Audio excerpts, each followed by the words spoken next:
एक समय की बात है कि एक सत्यपुर नामक शहर था और उस शहर पर एक परम प्रतापी, गुणवान और ज्ञानी पुरुष राजा सत्यव्रत राज्य किया करते थे।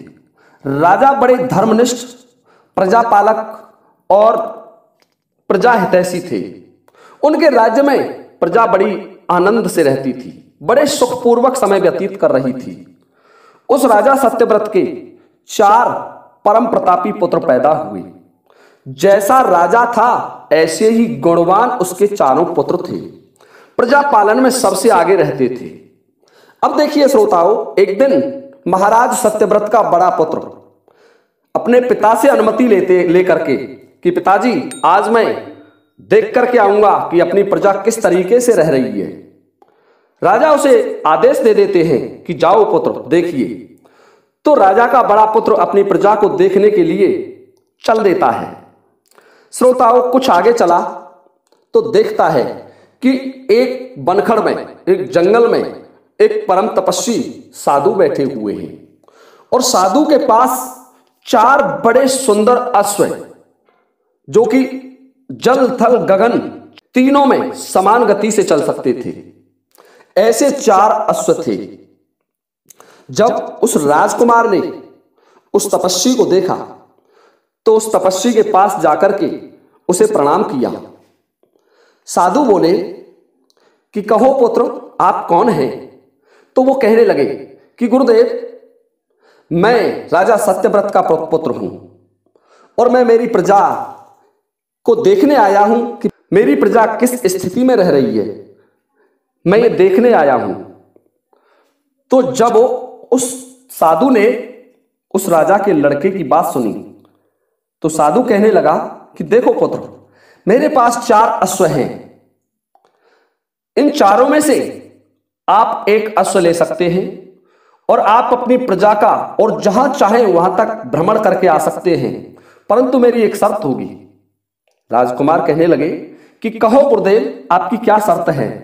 कि आप जो कुछ देखोगे वो मुझे बताना पड़ेगा और उसका अर्थ भी स्पष्ट करना पड़ेगा। यदि आप उसका अर्थ स्पष्ट करने में असफल रहे तो मैं आपको पत्थर का बना दूंगा। श्रोताओं, साधु की बात सुनकर के राजकुमार कहने लगे, जो आज्ञा गुरुजी, मैं आपके आदेश का पालन करूंगा। मुझे आप एक अश्व दीजिए, आपके अश्व देखने में बड़े सुंदर लग रहे हैं। तो श्रोताओं, वो साधु राजकुमार को एक अश्व दे देता है। राजकुमार उस घोड़े को लेकर के उस पर सवार होकर के चल देता है।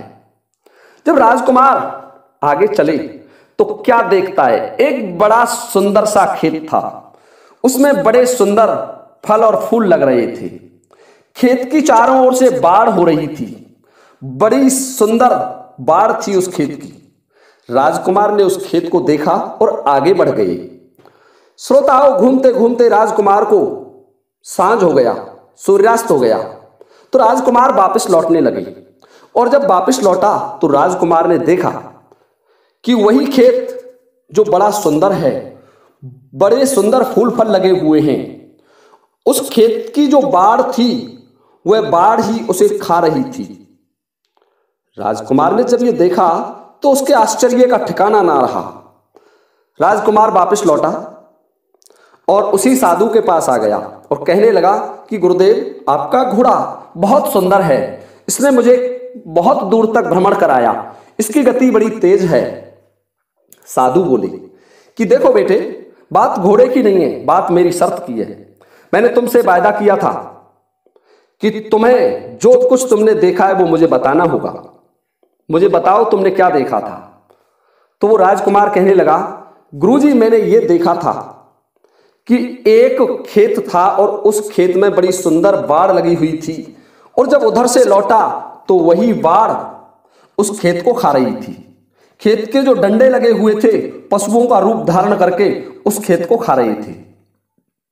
ये बात सुनकर के वो साधु कहने लगे, तो बताओ पुत्र, इसका क्या अर्थ हुआ? राजकुमार बोला कि गुरुदेव, मैं तो इसका अर्थ नहीं जानता। ऐसे राजकुमार ने कहा कि साधु की शर्त के अनुसार वो तुरंत पत्थर का हो गया और वहीं खड़ा की खड़ा रह गया। जब कुछ दिन का समय निकल गया, 1-2 दिन का, तो राजा ने अपने छोटे पुत्र से कहा कि बेटे तुम जाओ और तुम्हारे बड़े भाई को खोज करके लाओ, वो कई दिन से घर नहीं लौटा है। तो राजकुमार दूसरे नंबर का राजकुमार चल देता है। श्रोताओं, चलते चलते और उसी जंगल में आ जाता है जिसमें वही साधु रहता था। उस साधु से पूछने लगा कि हे गुरुदेव, कृपा करके ये बताइए कि मेरा बड़ा भाई कहाँ गया, मैं उसे खोजते खोजते कई दिन से परेशान हूं। तो वो साधु कहने लगा कि देखो राजकुमार, तुम्हारा बड़ा भाई ये पत्थर का बना हुआ खड़ा है। यदि तुम मेरी एक बात का अर्थ बता सके तो मैं तुम्हारे इस भाई को जीवित कर सकता हूं। कि कहो गुरुदेव, क्या बात है? कि तुम्हारे भाई ने मेरे पास ये 4 घोड़े देखे, देखो कितने सुंदर घोड़े हैं। तो ये बात राजकुमार ने देखी तो घोड़े वास्तव में सुंदर थे। तो फिर क्या हुआ गुरुदेव आगे? कि तुम्हारा ये बड़ा भाई मेरा एक घोड़ा लेकर के जंगल में भ्रमण करने गया।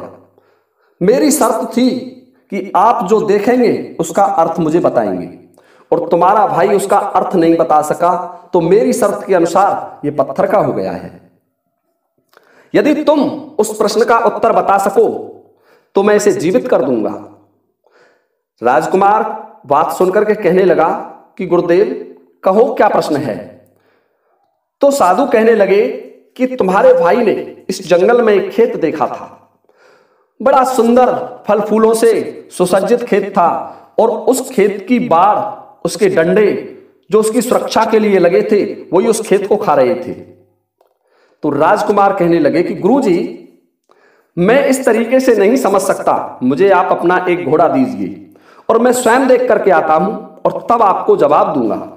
श्रोताओं, दूसरा राजकुमार भी एक घोड़ा लेकर के चल देता है और जंगल में पहुंच जाता है। तो क्या देखता है कि एक गाय ब्याई हुई थी, हाल की, बहुत जल्दी ही ब्याई थी, और उस गाय की जो बछिया थी वो बछिया अपनी माता को दूध पिला रही थी।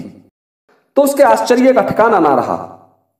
राजकुमार उसे देख करके वापस लौट आता है और आकर के साधु से कहने लगा कि गुरुदेव, आपका अश्व ये घोड़ा है, बड़ा सुंदर है, बड़ा शानदार है, इसकी गति बहुत अच्छी है। साधु कहने लगे, राजकुमार ध्यान से सुनो, मेरी शर्त के अनुसार आपने जो देखा है उसे मुझे बताइए।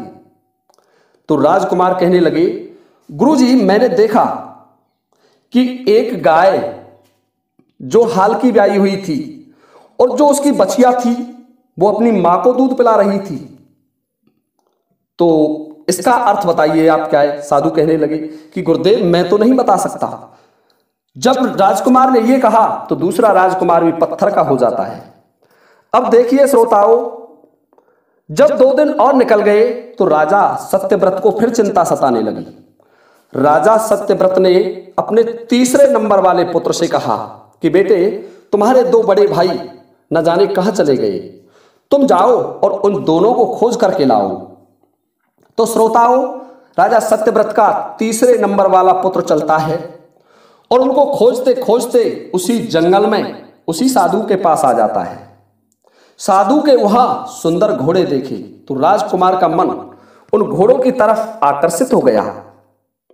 वो साधु के पास आया और साधु से कहने लगा कि गुरुदेव, मेरे 2 बड़े भाई न जाने कहां खो गए, मैं आपके इन घोड़ों को लेना चाहता हूं, क्या मुझे एक घोड़ा देंगे ताकि मैं अपने बड़े भाइयों को खोज सकूं? तो साधु कहने लगे कि राजन, ध्यान से सुनो, तुम्हारे दोनों बड़े भाई ये मेरे पास पत्थर के बने हुए खड़े हैं। कि क्यों गुरुदेव?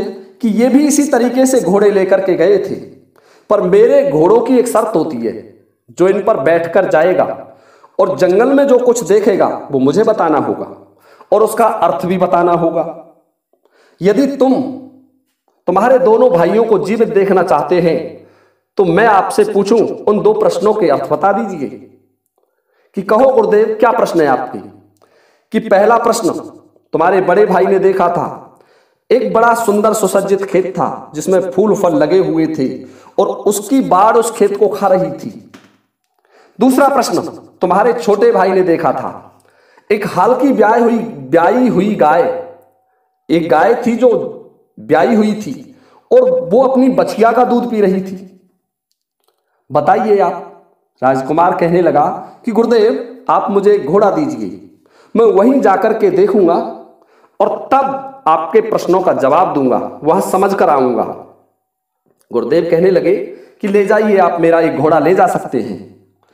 तो श्रोताओं, उनमें से एक सुंदर सा घोड़ा लेकर के तीसरे नंबर का राजकुमार भी चल देता है।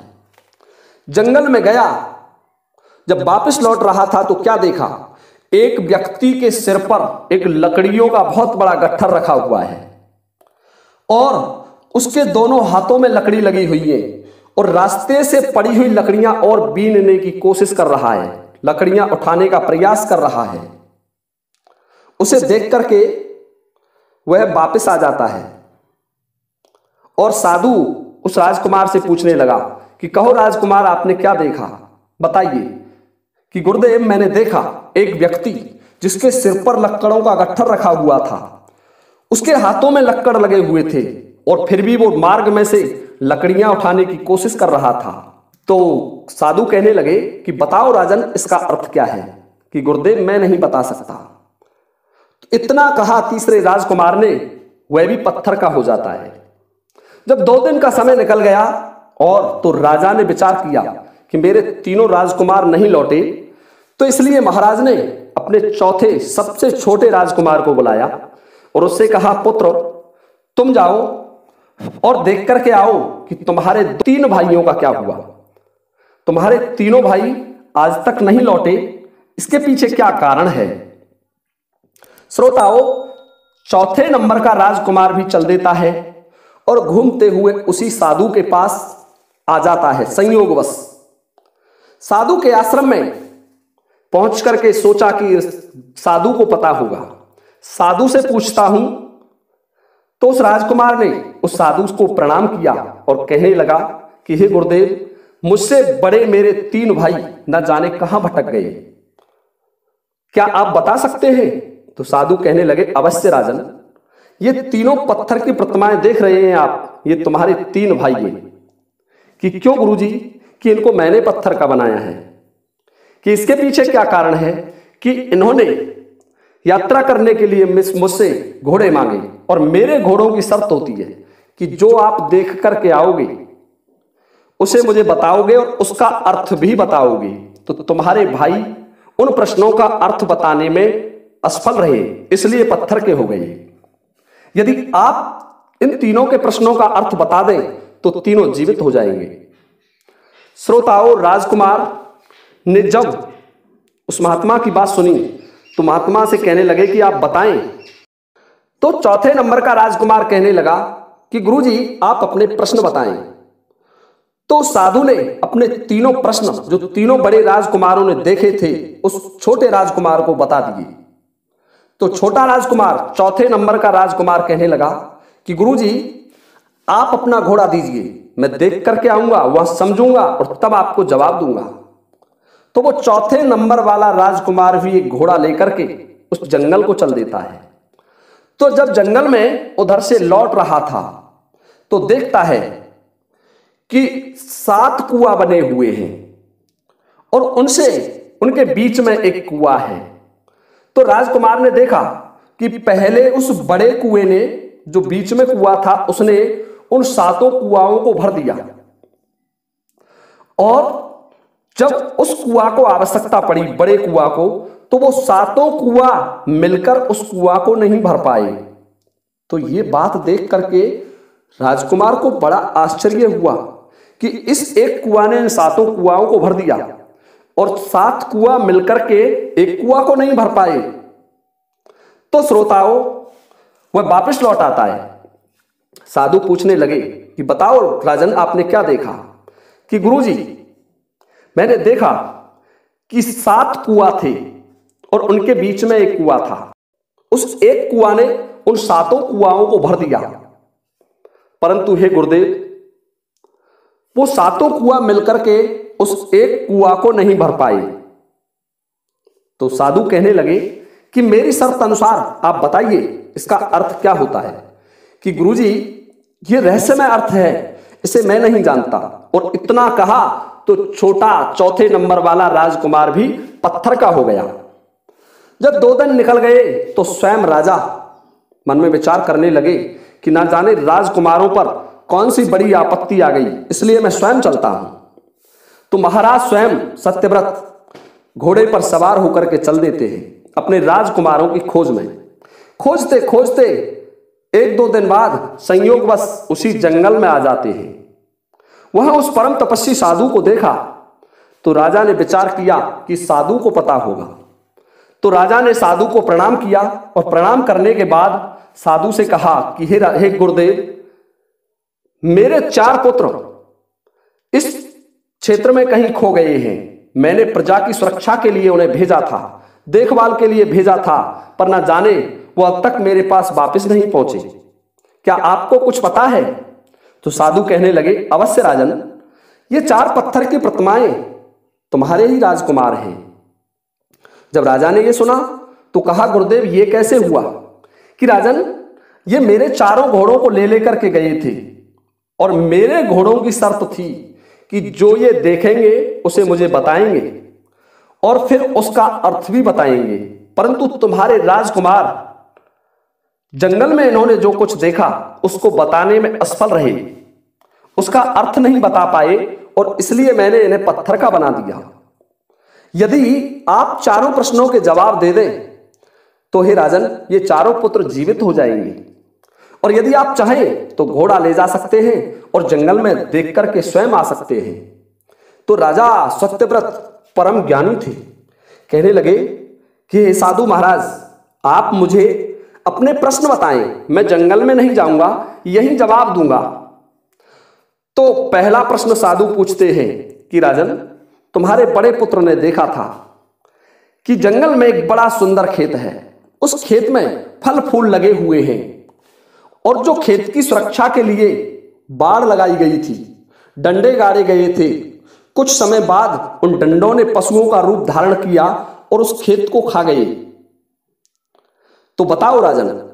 तो राजा सत्यव्रत कहने लगे कि देखो गुरुजी, आगे कलयुग आ रहा है और कलयुग में ऐसे मनुष्य होंगे जो आपको, आपकी सुरक्षा में आप उनको नियुक्त करेंगे, आपके नजदीकी होंगे, आपके परिवारीजन होंगे, जिनको आपकी सुरक्षा करनी थी वही आपको खाएंगे, वही आपको परेशान करेंगे, मित्रता जोड़ करके धोखा देंगे। ये आगे होने वाला है गुरुदेव। और जो अपने नजदीकी होंगे ज्यादा वही आपको परेशान करेंगे। ये इस कलयुग का सत्य है। जब राजा ने यह कहा तो उसका पहला पुत्र जीवित हो गया। राजा बोले कि गुरुजी आप अपना दूसरा प्रश्न बताएं। तो साधु ने दूसरा प्रश्न किया कि राजन, तुम्हारे दूसरे पुत्र ने देखा था कि एक हाल की ब्याई गाय थी, उसकी छोटी सी बछिया थी और वह अपनी मां को दूध पिला रही थी। तो राजा कहने लगे कि गुरुदेव, आगे कलयुग आने वाला है और इस कलयुग में ऐसे लोग होंगे जो कि अपनी पुत्री का धन, संपत्ति और कमाई खाएंगे। ये गुरुदेव उसका संकेत है। अपनी पुत्री का माल खाएंगे, अपनी पुत्री का धन खाएंगे, अपनी पुत्री का जो संपत्ति है उसका हरण कर लेंगे। अर्थात वो बछिया इसका संकेत दे रही थी कि आगे ऐसा समय आ रहा है कि लोग पुत्री का धन भी नहीं छोड़ेंगे। जब ये बात राजा ने कही तो राजा का दूसरा पुत्र जीवित हो जाता है। साधु बड़े प्रसन्न हुए। अब राजा साधु से कहने लगे कि हे साधु महाराज, आप अपना तीसरा प्रश्न बताएं। तो साधु कहने लगे कि राजन, तुम्हारे तीसरे पुत्र ने देखा था कि एक व्यक्ति लकड़ियों का गट्ठर लेकर आ रहा है, उसके सिर पर बहुत बड़ा गट्ठर रखा है, हाथों में लकड़ियां लगी हुई हैं और फिर भी मार्ग में से किसी दूसरे की लकड़ियां उठाने की कोशिश कर रहा है। यह क्या बात है? तो राजा कहने लगे कि हे गुरुदेव, आगे इस कलयुग में ऐसे ही मनुष्य पैदा होंगे। वो अपनी संपत्ति से संतोष नहीं करेंगे, वो दूसरे की संपत्ति को छीनने की कोशिश करेंगे, अपने पास कितनी ही संपत्ति होने के बाद भी वो गरीबों का शोषण करेंगे, गरीबों की संपत्ति को छीनेंगे। ये कलयुग में होने वाला है। जब साधु ने ये बात सुनी तो साधु बड़े प्रसन्न हुए और राजा का तीसरा पुत्र भी जीवित हो जाता है। राजा बोले कि हे साधु, आप अपना चौथा प्रश्न भी बताएं। तो साधु कहने लगे कि आपके चौथे पुत्र ने देखा था राजन कि एक जंगल में एक मध्य में बीच में कुआं था और उसके चारों ओर 7 कुआं थे। तो उस बीच वाले कुआं ने उन 7 कुआओं को भर दिया, परंतु जब आवश्यकता पड़ी तो वो 7 मिलकर के उस एक कुआं को नहीं भर सके। तो राजा सत्यव्रत कहने लगे कि देखो साधु महाराज, आगे ऐसा होगा कि एक एक पिता के 7 पुत्र होंगे। ये कलयुग का सत्य है। और एक पिता उन 7 पुत्रों का भरण पोषण करेगा, उन्हें सुसज्जित और योग्य बनाएगा, उनका पेट भर देगा, उनका पालन पोषण कर देगा। परंतु हे गुरुदेव, वो 7 मिलकर के उस एक पिता के पेट को नहीं भर पाएंगे। ये कलयुग का सत्य है। और श्रोताओं, आप देख रहे हैं कि आजकल अनाथ वृद्धाश्रमों में अपने वृद्धों को छोड़ देते हैं। कितने अफसोस की बात है। तो ये इस कलयुग का सत्य है। राजा की बात जब साधु ने सुनी तो बड़ा प्रसन्न हुआ और राजा का चौथा पुत्र भी जीवित हो गया। राजा बड़ा प्रसन्न होता है और उस साधु के चरणों में प्रणाम करके श्रोताओं अपने चारों पुत्रों सहित हंसी खुशी अपनी राजधानी सत्यपुर में आ जाता है। तो देखिए श्रोताओं, ये थी हमारी आज की कहानी। यदि आपको वीडियो अच्छा लगा हो तो कृपया वीडियो को लाइक जरूर करें। इसी के साथ अब ये वीडियो समाप्त होता है। जय हिंद, जय भारत।